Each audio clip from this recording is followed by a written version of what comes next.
ሰላም እንዴት ናችሁ? ፍሬንድስ ቫይቦች ነን። ተመልሰን መተናል። ደህና ናችሁ ወይ? አለን እንዴት ናችሁ? አንድ ቀናችሁ እንዴት ነበረ? እናንተስ እንዴት ናችሁ? ፊስ ነው። እኛም አለን በየሁለት ቀን በየሶስት ቀኑ ከች እያልን ነው። የእናንተ ሰብስክራይብ ግን ከች እያለ አይደለም።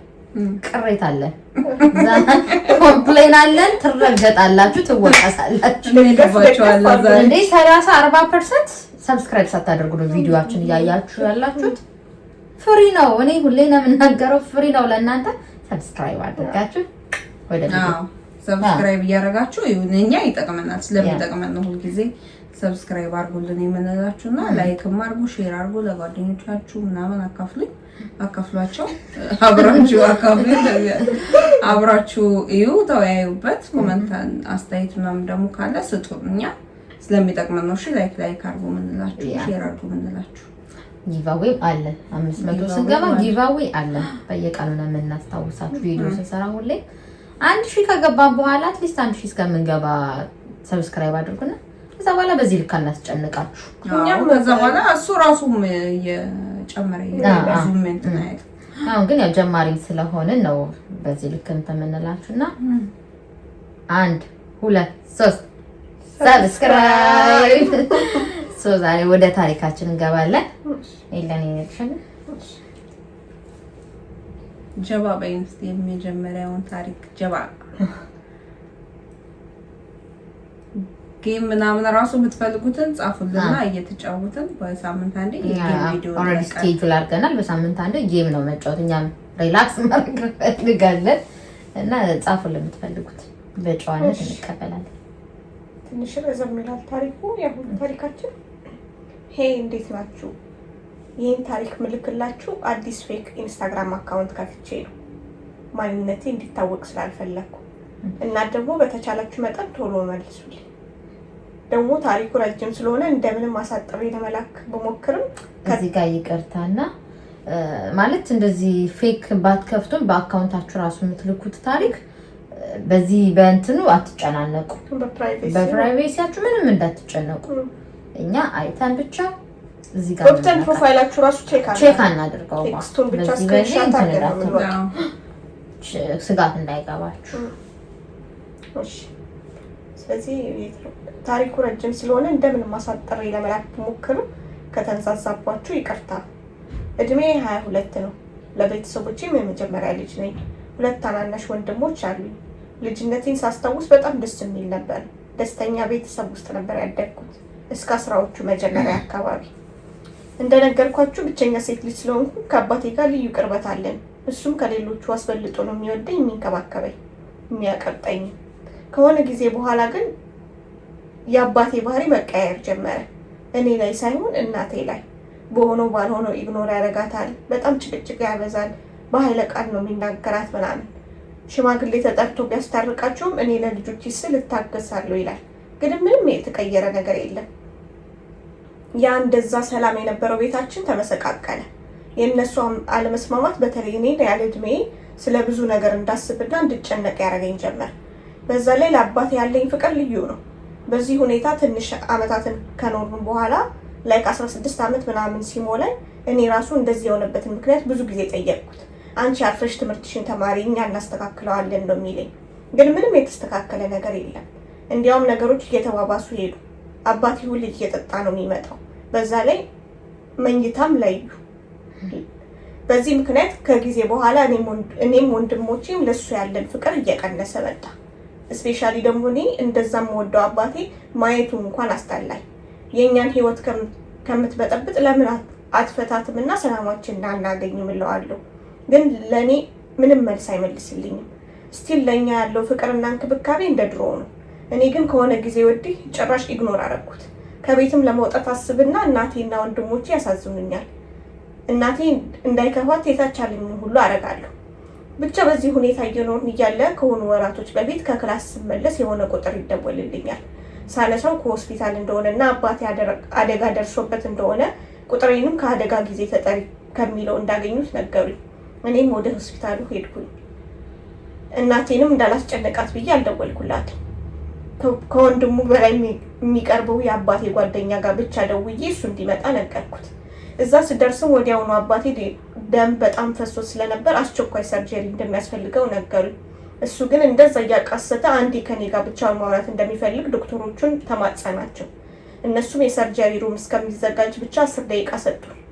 እሱም በሚቆራረጥ ድምፁ ህይወቴ ቢያልፍ እንኳን ለልጆች ያለኝ ፍቅር ሳልገጽ ብሞት ይቆጨኛል፣ በተለይ ላንቺ ሳልነግርሽ ብሞት ይቆጨኛል ብሎ ለዚህ ሁሉ ነገር ምክንያት የሆነውና አባቴ ከ10 ዓመት በላይ ለማንም ተናግሮት የማያውቀውን ሚስጥር ነገረኝ። በዛች አጭር ደቂቃ ውስጥ ዓለም ተቀለባበጠብኝ። ዶክተሮቹም ሰዓቱ ደርሶ መጥተው ወሰዱት። እኔ ግን በድን ሆኜ ደርቄ ቀረሁ። አባቴ በዛች አጭር ደቂቃ የነገረኝ ነገር እኔና ታናሽ ወንድሜ የእሱ የስጋ ልጆች እንዳልሆንንና የመጨረሻው ልጅ ብቻ የእሱ የስጋ ልጅ እንደሆነ ነገረኝ። ግራ ገባኝ። ለማን ምን ብዬ እንደምናገር አላቅም። ብቻ እግዚአብሔር ጸጸት ሆኖ እንዳይኖርብኝ አባቴን በህይወት አቆይልኝ ብዬ ጸለይኩ። ብቻ አስረዘምኩባችሁ። አሁን በእግዚአብሔር ፍቃድ አባቴ በህይወት ተርፏል። ከዛም በኋላ ስለ ጉዳዩ አውርተናል። እናም ይሄ ሁላ ዓመት ሳዝንላት የነበረችው እናቴ ከትዳሯ ውጪ ሁለታችንም እንደወለደች እሱም ከጊዜ በኋላ እንዳወቀና እንዳረጋገጠ፣ በዚህ ምክንያትም ከራሱ ጋር እንደተጣላ እስከዚህ ሰዓትም ድረስ እናቴንም ጨምሮ ለማንም ነግሮት እንደማያውቅ ነገረኝ። እናም ሚስጥሩ በእኔና እሱ መሀል እንዲቀር ቃል አስገብቶኛል።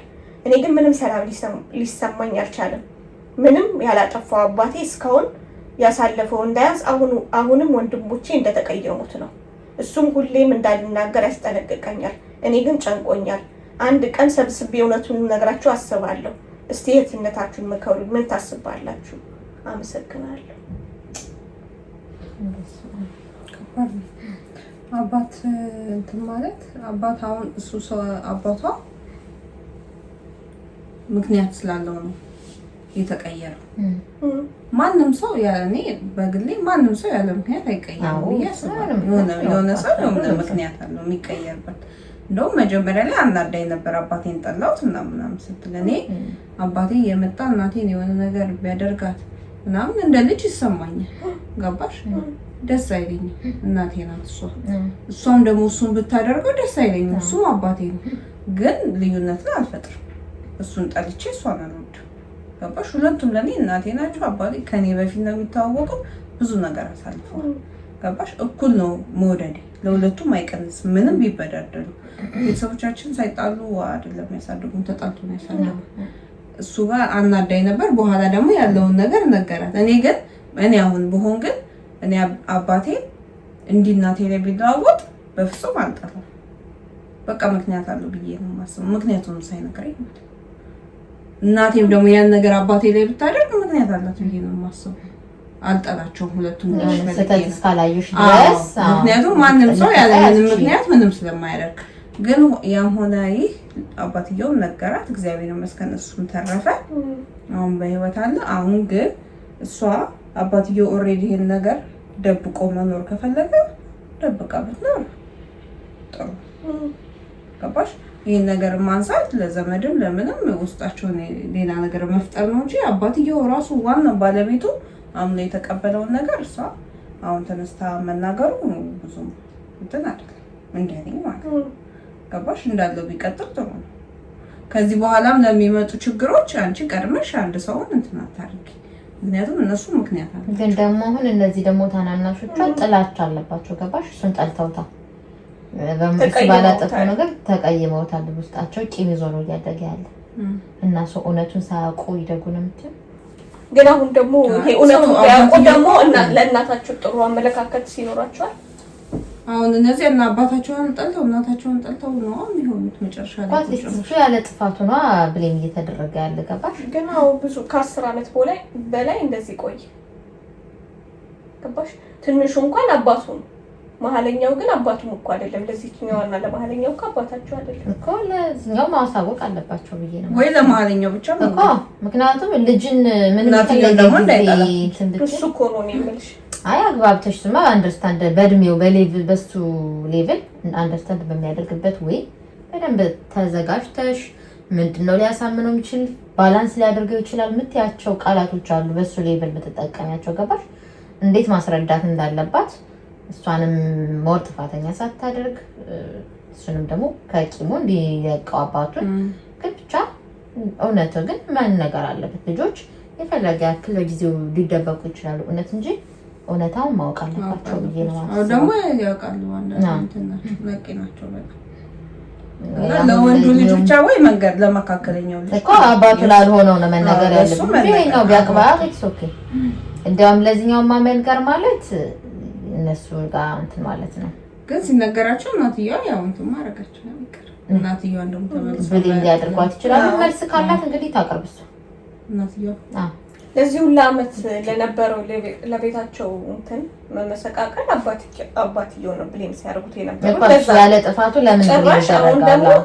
እሷ ልጅ ጥፋተኛ ብለው በዛ ላይ አባታቸውን የሁሉ ዓመት ብሌም ማድረጋቸው ራሱ እንደ ሁለተኛ ጥፋት ነው። ጸጸት ነው ያን ያክል ጸጸት ሊሆንባቸው አይችልም። እሷን ነው ሁለተኛ ደግሞ እንደ እንትን የሚያደርጉባት።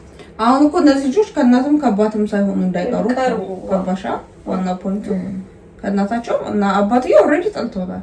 ጊዜ ይፈጅባቸዋል ማለት ነው። አሁን እሷ እንደ ባለ ታሪኳ እኮ እሷ እንትን ብላለች። ኦፍ ኮርስ አንደርስታንድ አድርጋ አክሴፕት አድርጋለች ነገሩ። አሁን እሷ የጨነቃት ምን ማድረግ ወንድሟን ማሳወቅ አለባት ወይስ ምናምን የሚለው ነው።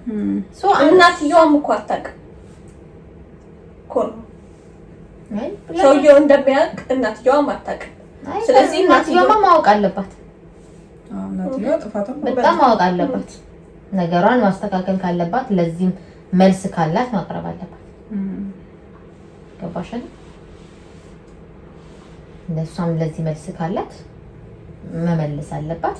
እነሱ ግን አሁን ይሄ ልጅ ብዙ ነገር አለ። አሁን ወደፊት ሲያድግ ምናምን ብዙ ነገር ሊመጣ ይችላል። ገባሽ? አሁን ለምሳሌ ውጭ ድል አጋጥሞት ምናምን ወጣው ትንሹን ሊወስዱት ሲሉ ይሄ ዲኤንኤ ምርመራ አለ የነሱ መሆኑን ባቅናም ኢማጂን ብዙ ካደጉ በኋላ ነገሩ ቢያውቁ ቢትሉበት እንቆቅልሽ ሆኖባቸው ነው የሚቀር። ካለም እሱ መልሱ ያለው እናትየው ጋር ነው ማወቅ አለባት። ምንሽ እኮ ለዛ ነው መልሱ እናትየው ጋር ስላለ እሷ ማወቅ አለባት። ምንሽና ይሄ ነገር አድጎ ወይ እናታቸውንም አባታቸውንም ካጡ በኋላ ይሄ ነገር ወንድምና እናት አለመሆናቸው ምናምን ቢያውቁ በቃ የሁል ጊዜ ጥያቄ ነው በቃ በህይወታቸው ሆኖ የሚቀርና አሁን ነው ማወቅ አለባቸው። በቃ ማደግም ካለባቸው በሚገባው አማርኛ ነው ወንድሟን መጥነዋል በምትለው አማርኛ ነው ማውራት ያለባት። እሷ ከዛ ነገሩ እያደገ አነሾቿ ናቸው እንደዚህ ልጆች። ስለዚህ ከ18 ወይ 18 ነው በረም ቢገባቸው ከ10 ዓመት በታች ናቸው እንጂ ከ11 ዓመት በታች ነው በጣም እሳት ናቸው። ግን ችግሩ እንኳን ከተፈጠረ 10 ምናምን ዓመት በቃ እነሱማ በቃ ለአቅመ ምንድነው የደረሱ ናቸው። ለአቅመ አዳም ነው የደረሱ ደረጃ አይደሉም። በቃ አሁን 18 እንኳን ደረጃ አይደለም። በቃ እናትየዋ ጋር ጉዷ አባታቸውን በትክክለኛ አባታቸውን በህይወት ካለ ማወቅ አለባቸው እነዚህ ልጆች። ልጅ ወላጆቹን የማወቅ መብት አለ። ስለዚህ እሷ ያጠፋችውን አጥፍታለች። እናትየዋ ሰውየው አባትየው እናትየዋ ግን አጠፋች። ልጅ ተደብቃ ማለት ማይሆን ነገር እኮ ነው። እንደዚህ በእውነት አንዳንዴ ግራ ነው የሚገባኝ። ውሸት ተዳፍኖ ይቀራል ብለሽ እንትን ማለት የሆነ ቀን ይወጣል። ደግሞ መጥፎ ጊዜ ላይ ነው የሚወጣው። በቃ ማስተካከል በማችልበት ሰዓት። ስለዚህ ይገባል። የሁላ ሽማግሌ ምናምን እሱ የሁላ ሲወቀስ ነው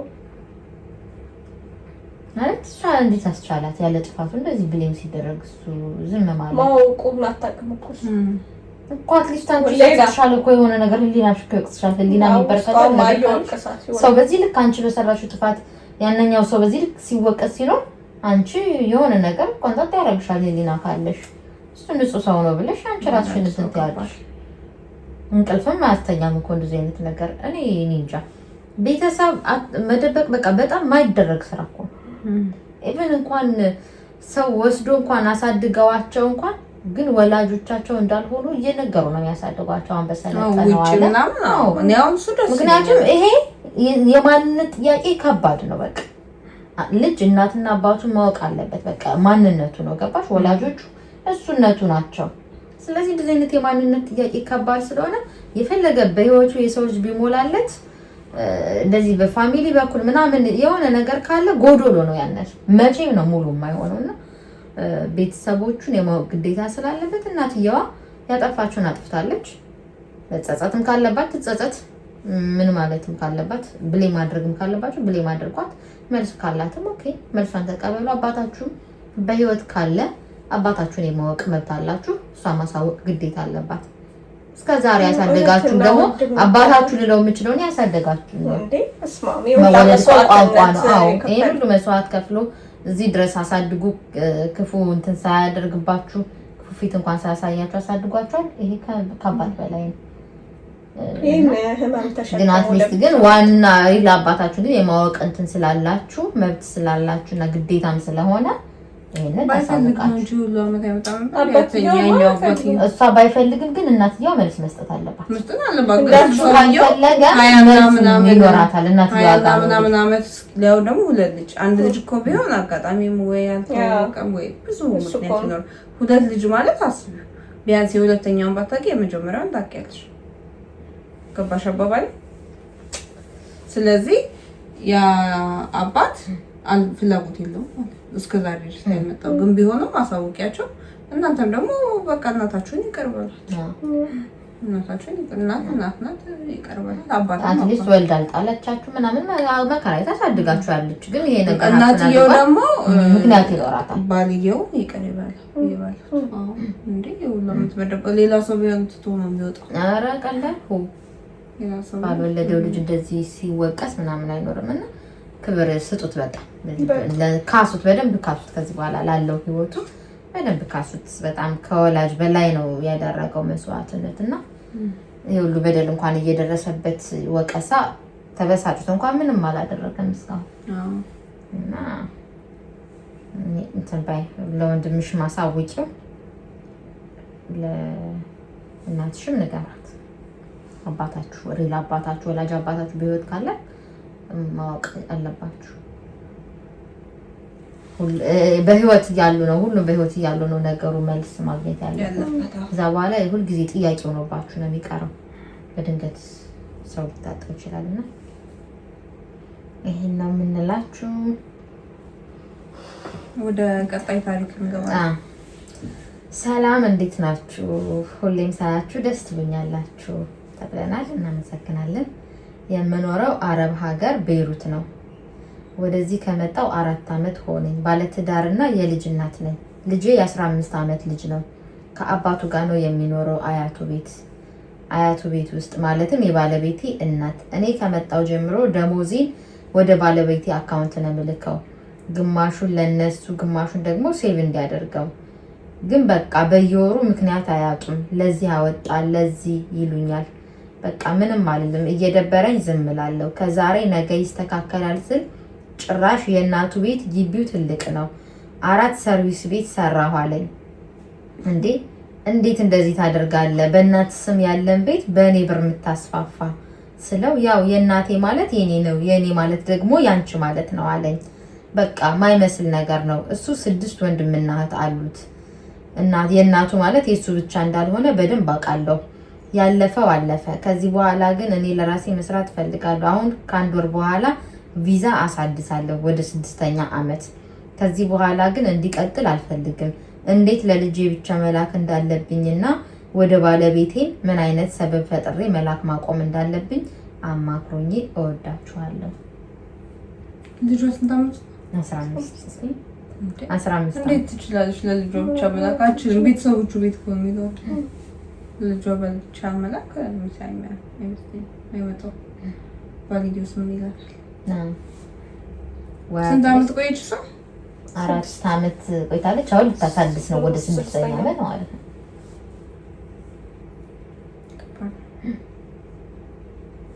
ልጁ እዛ እስካለ ድረስ እሷ አትሊስት አትችልም።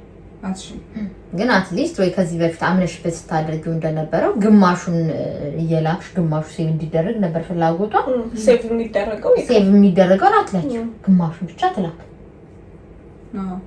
ግን ይጠይቃታል ባልየው እኮ ለዛ ነው ምክንያት አሁን የፈለገች ይመስለኛል። አይ ስራ ምናምን ቀየርኩ ምናምን ባይሆን ደሞዝ አነስ ያለ ደሞዝ ነው ስራ የገባሁት ምናምን በብልጥነት ወይ እንደዛ በይ ወይ ደግሞ የሆነ አውቀሽ አሞኝ ምናምን ብቻ የሆነ ምልክት የማይታይበት ለሕክምና ወጡልኝ ብለሽ አውቀሽ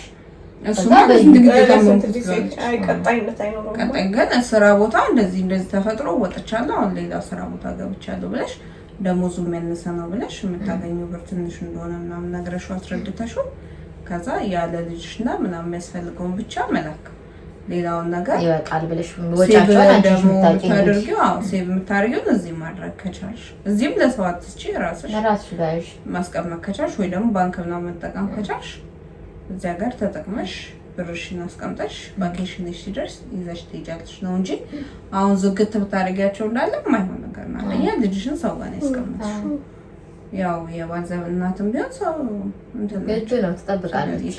አዎ በዛ ላይ ለምደዋል። ኢማጂን ቤታቸውን አስፋፍቶ እስከ መስራት ድረስ እንትን ያሉ ካንቺ በደንብ ነው የሚጠብቁ በደንብ አላት ብሎ ነው የሚያስቡ። ኢትዮጵያ ያለ ሰው ደግሞ እንደዚህ አንደርስታንድ አያደርግም አለ እዛ በቃ ውጭ ሰው ሲባል ብር እንደልብሽ የምታገኝ ምናምን ነው። አዎ እና ልናፍስ ነው እኛም የመጣ ነው።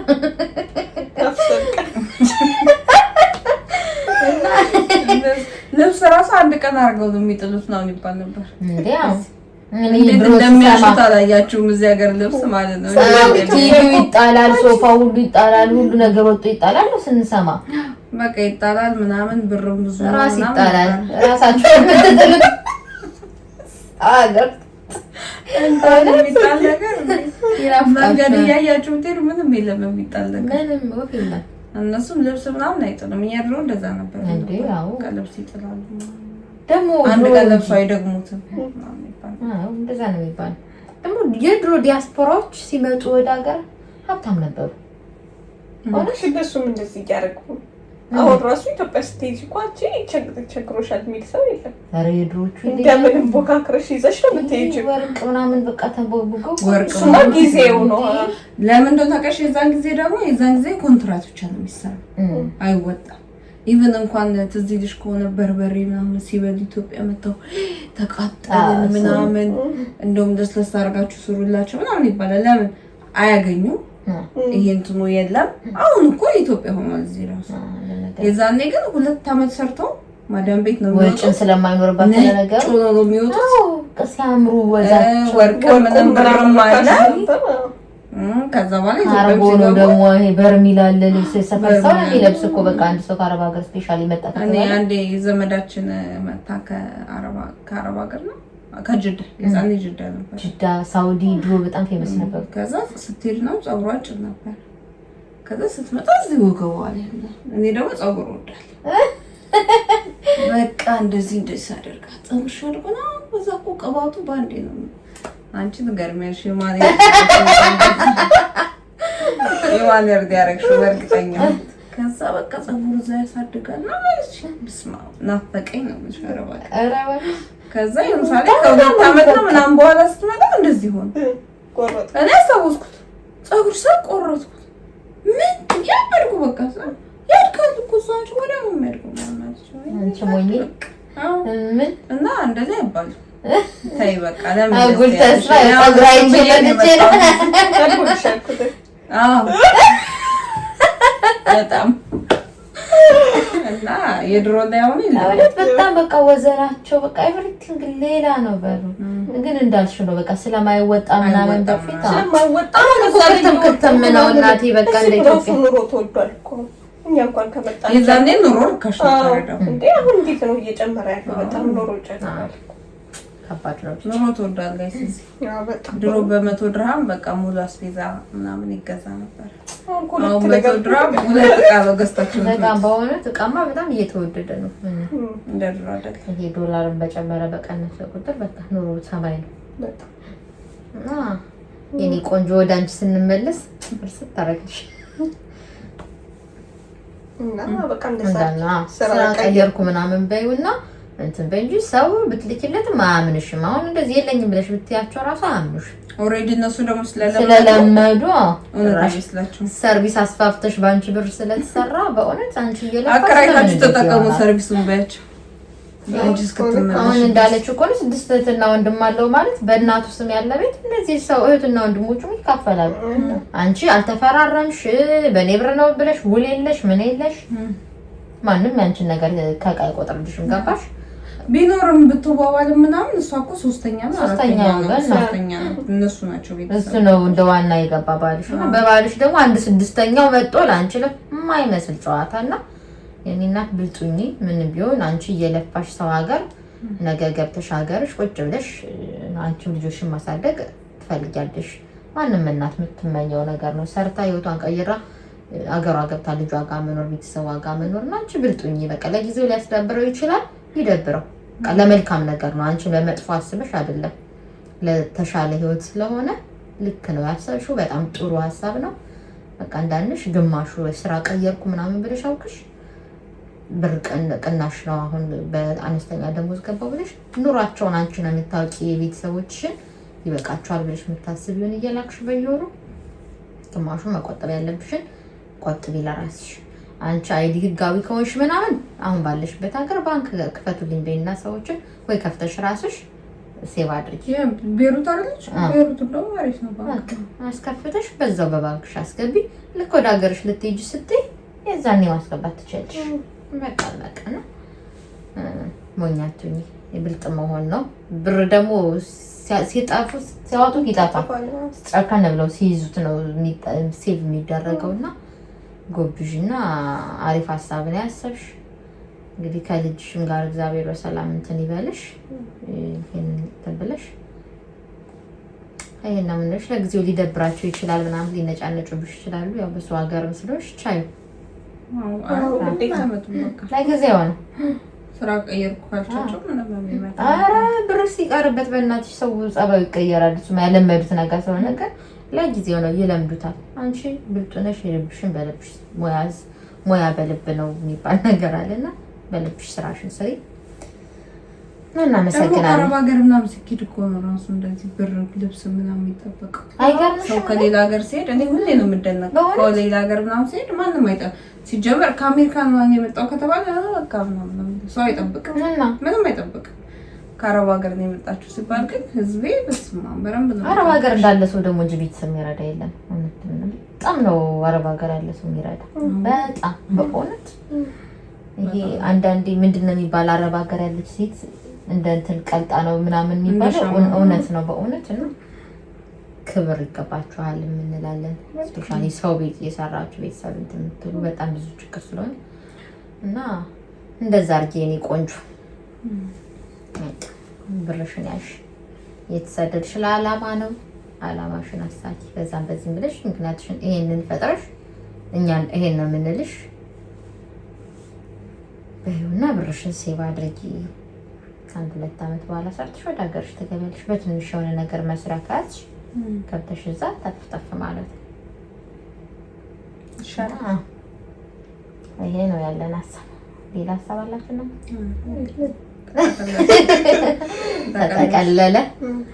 እናመሰግናለን። ታሪካችሁ እንደዚህ ስለምትልኩልን በጣም ነው የምናመሰግነው። ኮሜንት ላይ እናስቀምጣለን። ኢንስታግራም አካውንታችን ከፍሬንድስ ቫይብ ቲክቶክ አካውንትም አለን። እዛ ሜሴጅ ኦፍ አይደለም ክፍት ነው። ገብታችሁ መጻፍ ትችላላችሁ። እዛ ጋር ሄዳችሁን ፎሎ አድርጉ። እዛ እዚህ ቁም ነገር እንድናምናወራ አይደለም። እዛ ሳቅ ጨዋታ አለ፣ ጌሞች እንጫወታለን፣ ፈታ እንላለን እና አብራችሁ ተዝናኑ። ከስራ መልስ ደግሞ እዛ ጋር እንዝናናለን። በቀን በቀን ነው ደግሞ ያን በቀን ነው የምንሰራው። ባይዘው ያው እንዴት መስዋዕት እየከፈልን እንደው ዩቲዩብን በየ2 ቀኑ ነው ከስራ መልስ የምንሰራው። ቲክቶኩን ደግሞ በየቀኑ ነው ከስራ እየተመለስን ደግሞ ቲክቶኩን የምንሰራውና ሳፖርት አድርጉን። ሰብስክራይብ ማድረግ አትርሱ። ሰብስክራይብ ስታደርጉ ደግሞ እኛም የተሻለ ቪዲዮዎችን ይዘን ለመምጣት እንሞክራለን፣ እንበረታታለን። እናንተም ደግፉ፣ እኛን ቆሰዋል ሰብስክራይብ አድርጉ እንጂ በጣም አሪፍ ስራ ይዘን እንመጣለን ወደፊት ብለን እናስባለን። እንወዳችኋለን። ስታይም እስከምንገናኝ ባይ